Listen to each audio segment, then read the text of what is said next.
হাদিস মোতাবেক যে যাকে ভালোবাসে হাসরের দিন সে তাকে পাবে। যদি একজন জান্নাতি হয় অপরজন জাহান্নামী হয়, আমার প্রশ্ন হলো কিভাবে দুইজন মিল হবে? বাহ, ভালো প্রশ্ন।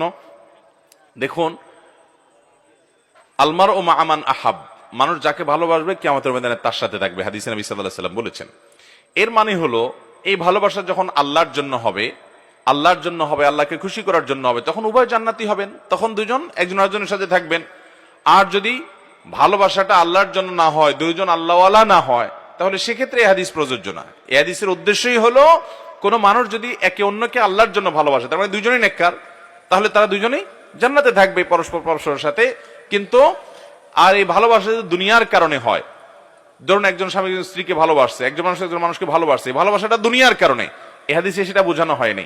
বোঝানো হয়েছে আল্লাহর খাতিরে যদি ভালোবাসা হয়, তাহলে সেক্ষেত্রে যাকে আল্লাহর খাতিরে ভালোবাসবে উভয় উভয়কে আল্লাহর জন্য ভালোবাসার জন্য জানাতে থাকবে। এই হাদিসের আগের বক্তব্যটা দেখেন, তাইলে পরিষ্কার হয়ে যাবে।